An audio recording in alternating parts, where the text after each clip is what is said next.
시편 54편 1절부터 7절까지 말씀입니다. 제가 먼저 읽고 다 같이 읽는 식으로 교독한 후에 마지막 절은 함께 읽도록 하겠습니다.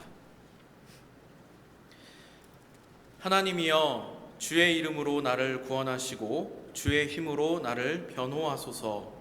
하나님이여, 내 기도를 들으시며 내 입의 말에 귀를 기울이소서.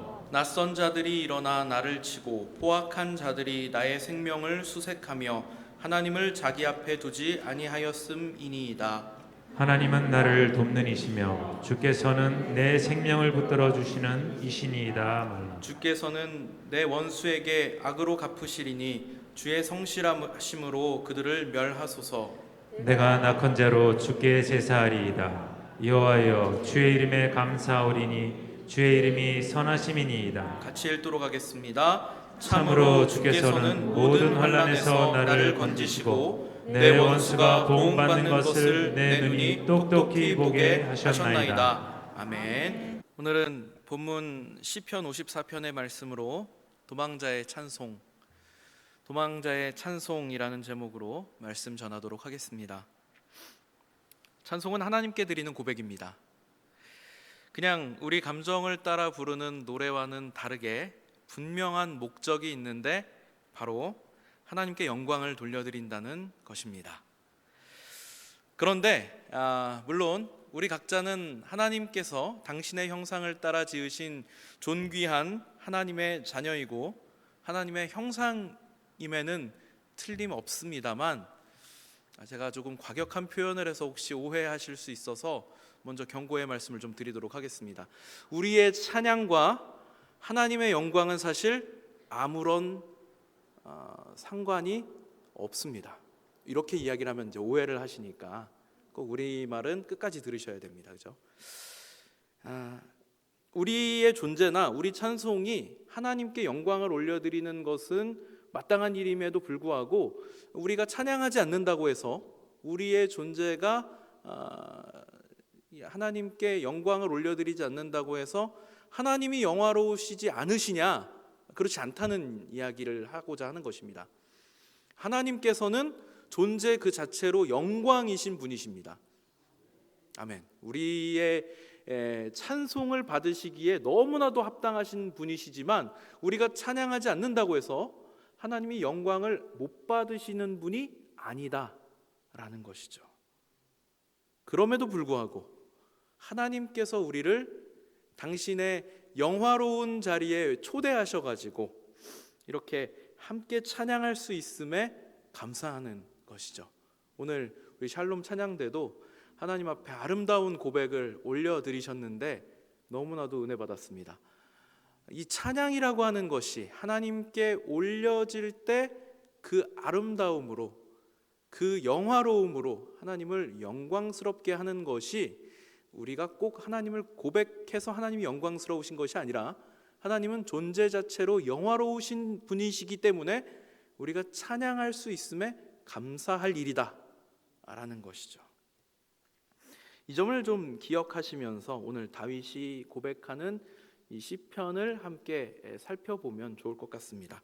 오늘 본문은 다윗의 마스길이라고 시작을 하고 있습니다. 표제가 붙어 있는데 마스길이라고 하는 것은 시인의 교훈이 담겨 있는 시라고 합니다. 낯선 자들의 공격에 의해서 위기에 처해 있는 다윗이 지금 하나님께 간구하고 있습니다. 나를 구원해 주실 하나님에 대한 신뢰이고 또 결국에는 하나님께서 선을 이루셔서 내가 하나님께 영광 올려드릴 것이다 라고 하는 것을 서원하는 형식으로 마무리가 됩니다. 그래서 시를 좀 보면 낯선 자들이 일어나서 나를 치고 포악한 자들이 나의 생명을 수색하며 하나님을 자기 앞에 두지 아니하였음이니이다 라고 고백을 합니다. 쉽게 말하자면 못된 사람들이 지금 나를 괴롭히고 있습니다. 내 목숨을 노리고 있습니다. 그들은 지금 하나님조차도 안중에 없습니다. 이런 것이죠. 오늘 이 본문에서 가장 핵심이 되는 이 시가 지금 만들어지게 된 상황을 설명하고 있는 내용입니다. 사실 지금 낯선 자들이라고 했지만 이 낯선 자들은 정말 낯선 이들이 아닙니다. 이스라엘 사람들이고요. 다윗이 도움을 줬던 사람들이고요. 또 다윗과 같은 유다 지파 사람들입니다. 그런데 다윗은 지금 이런 자신의 동족이자 자신의 같은 지파, 가족 같은 사람들을 낯선 이들이라고 표현하고 있습니다. 왜냐하면 이들이 지금 하나님의 백성으로서 차마 할 수 없는 일, 본질상 하나님의 백성과는 어울리지 않는 일을 하고 있기 때문에 그렇습니다. 악한 행동을 저지르고 있고 악한 일 하는 자들에게 동조하고 있기 때문에 낯설다고 표현하는 것이죠.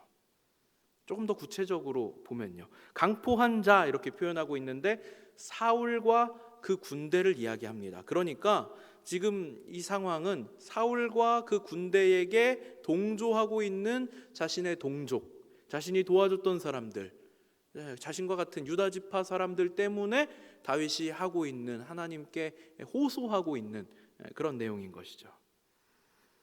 강포한 자 그랬는데 아주 포악한 군대, 선악에 대한 개념이 없고 하나님을 두려워하지 않고 지금 사울이 행하고 있는 악한 행동에 동참하고 있는 군인들, 당연히 이들이 하는 일에는 하나님에 대한 신앙이 존재하지 않습니다.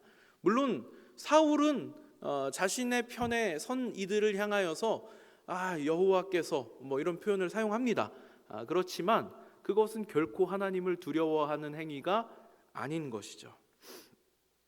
표제가 붙어 있다고 제가 말씀을 드렸는데요, 이 시편에는 제목이 붙어 있는 경우가 있습니다. 오늘 본문의 시는 10사람이 사울에게 이르러 말하기를 다윗이 우리가 있는 곳에 숨지 아니하였나이까 라고 말할 때 이런 표제가 붙어 있습니다. 이 시편의 배경이 되는 사건이 사무엘상 23장에 나오는데요, 10사람들이 사울을 찾아가서 지금 다윗이 황무지에 자신들이 거주하고 있는 근처에 숨어 있다, 이것을 밀고 하는 것입니다. 23장 15절부터 등장하는 사건이고요. 이 10사람들이 다윗과 같은 유다 지파 사람들입니다. 같은 지파인 다윗을 지금 밀고 한 데에는 물론 이유가 있습니다. 항상 어떤 선택, 어떤 행동을 할 때는 그렇게 결정하게 되는 배경이 존재를 하죠. 그리고 우리는 그것을 변명의 이유로 들 수 있습니다. 변명을 제가 이들을 위해서 변호하는 입장에서 변명을 굳이 하자면 이들이 이런 행동을 하는 데에도 그럴 만한 이유는 존재를 합니다. 바로 사울이 문제죠.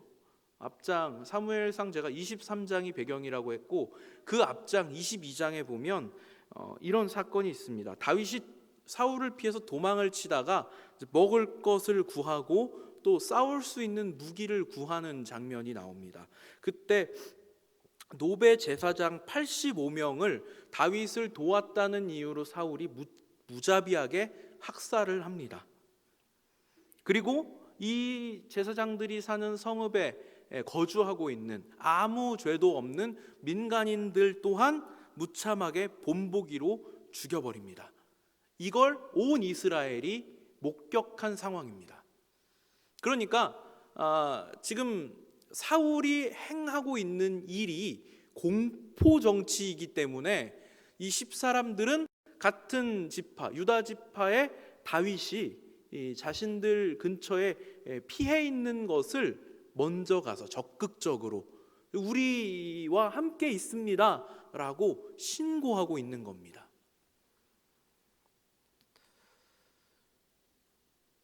(10사람들만) 그런 것이 아니고요, 제가 다윗이 도왔던 이들도 그랬다 이렇게 앞서서 설명을 했었습니다. 그일라 사람들 이야기도 나오는데요, 블레셋 군대가 노략질을 하기 위해서 그일라 사람들을 찾아옵니다. 그때 다윗이 그일라 사람들을 도와주는데 다윗에게 도움을 받았던, 생명을 비치고 재산과 가족을 지킬 수 있었던 그일라 사람들도 다윗을 고발합니다. 그러니까 어떻게 보면 지금 다윗에게는 자기 편이 없어요.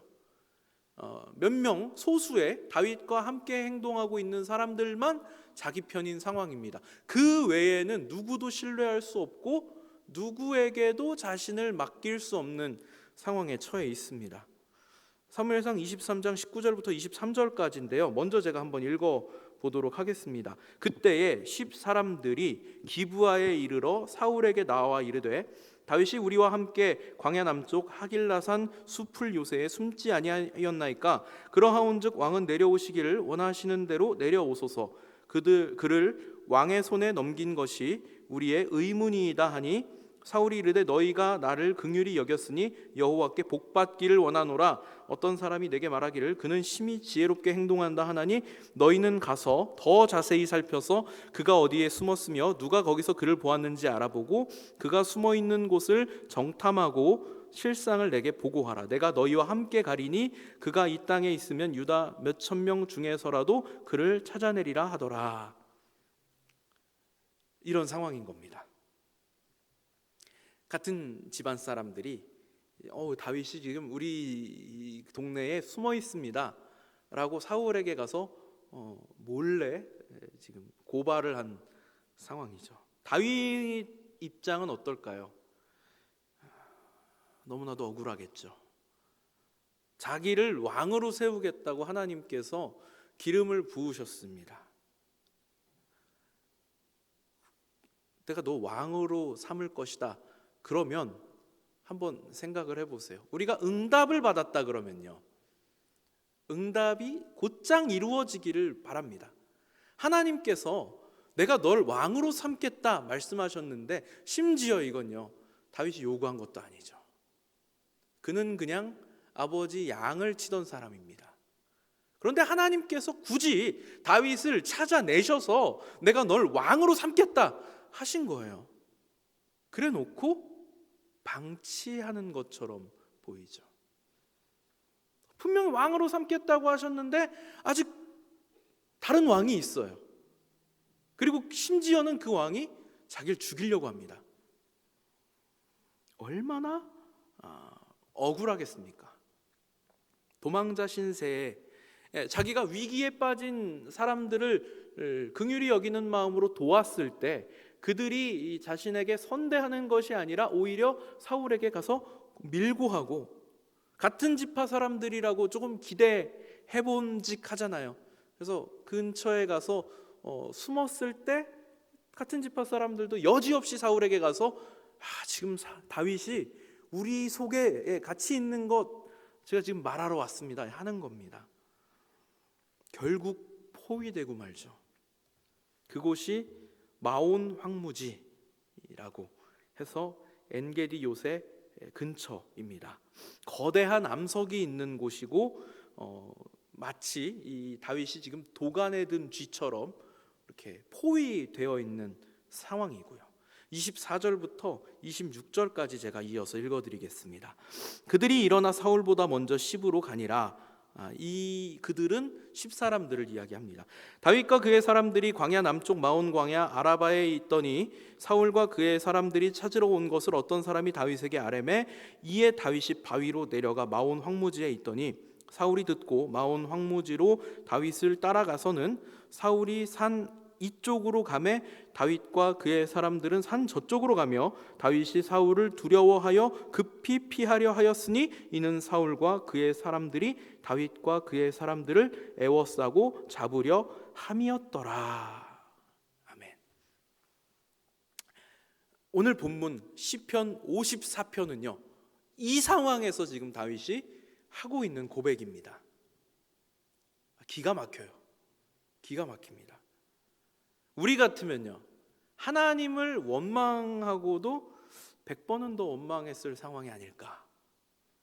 제가 그런 생각을 합니다. 살다 보면 까닭없이 억울한 일을 당할 때가 많아요.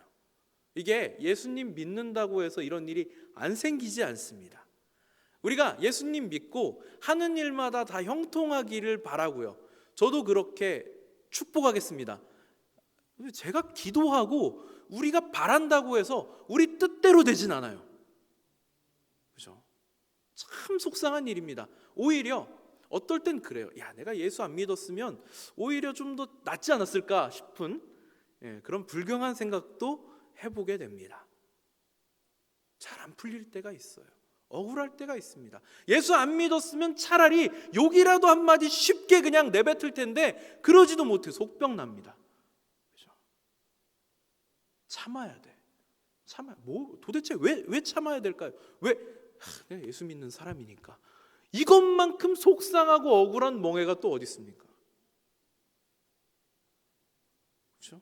우린 이런 상황에 처하면 그래, 그 사람한테는 내가 화낼 수 없어도 하나님한테는 따질 것 같아요. 하나님, 제가 언제 복권이라도 당첨되게 해달라고 구한 적 있습니까? 제가 억만장자가 되게 해달라고 구한 적 있습니까? 그냥 하나님 저 목사 시키셨으니까 맡겨주신 사명 잘 감당하기 원하고 성도님들하고 두루두루 평안하게 잘 지내기를 원하는데 도대체 왜 저에게 이런 일을 만드십니까? 하지 않겠냐는 거죠.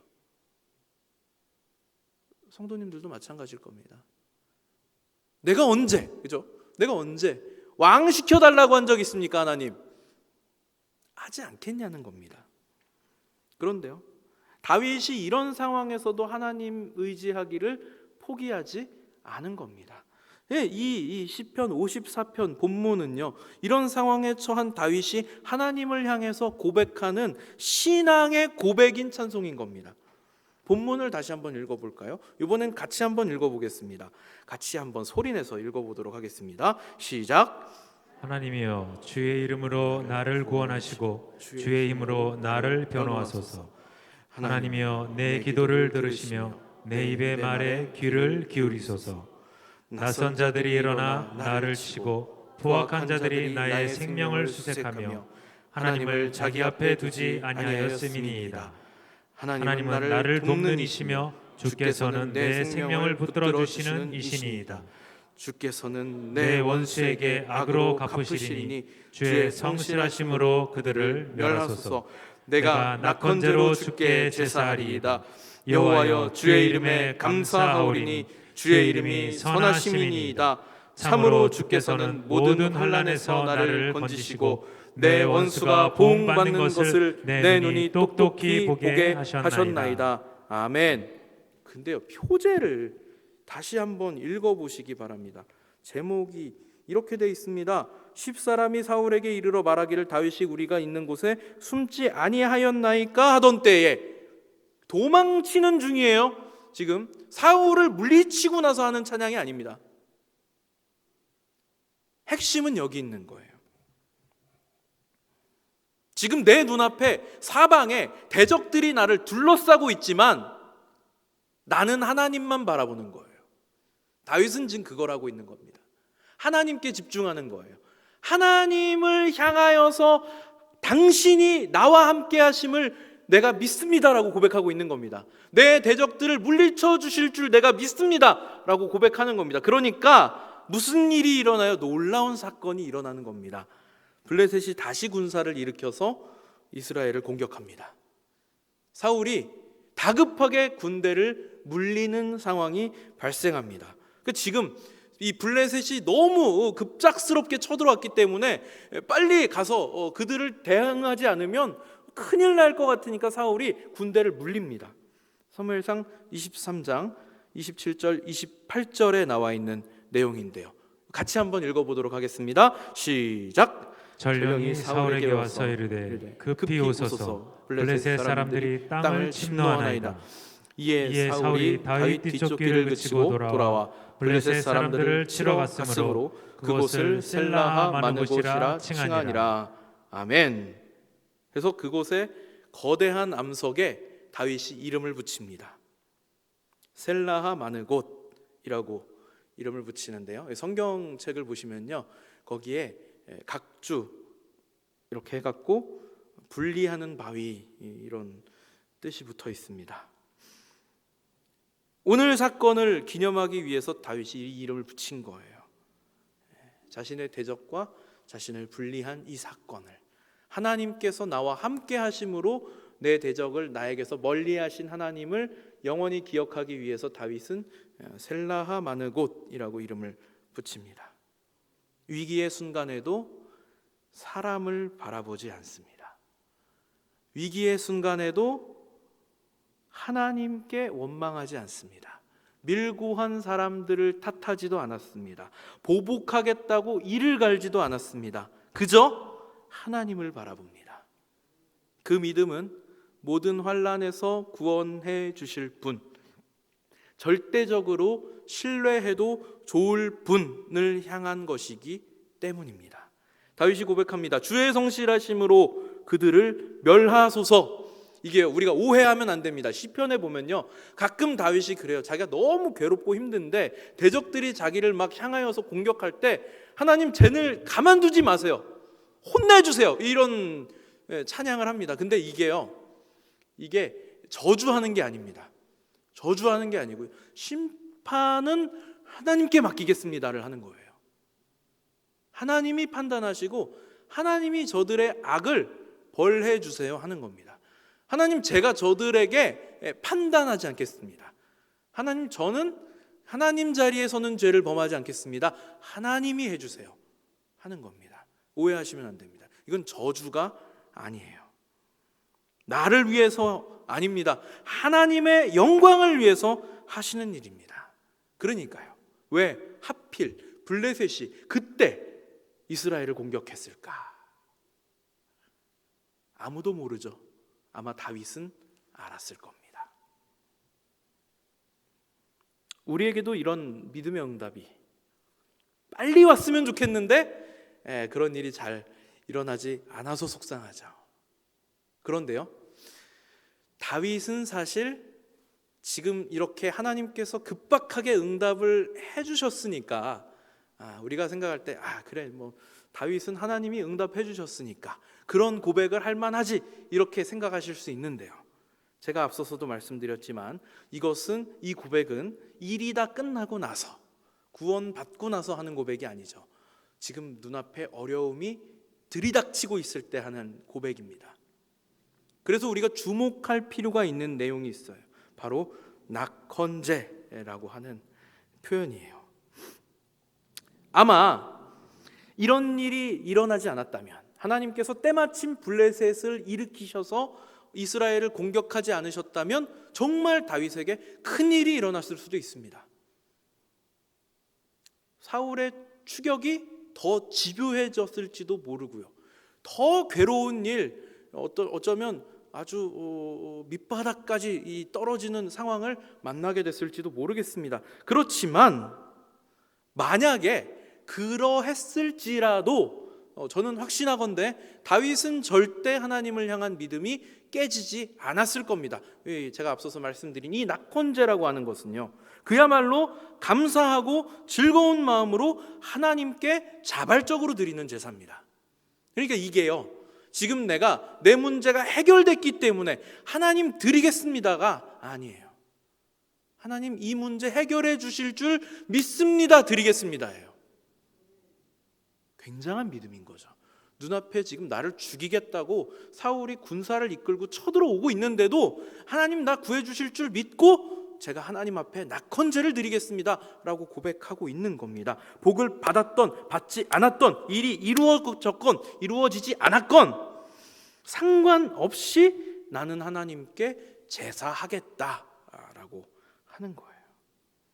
더 쫓기는 상황, 더 혹독한 상황에 내가 놓일지라도 나는 하나님 믿는 이 믿음 포기하지 않겠다 하는 겁니다. 낙헌제라고 하는 이 표현이야말로 믿음으로 하나님께 내가 지금 고백하고 있음을 보여주는 상징적인 표현입니다. 위기를 겪을수록 그 믿음이 더 단단해지는 것이죠. 위기 뒤에 귀한 믿음이 서게 됩니다.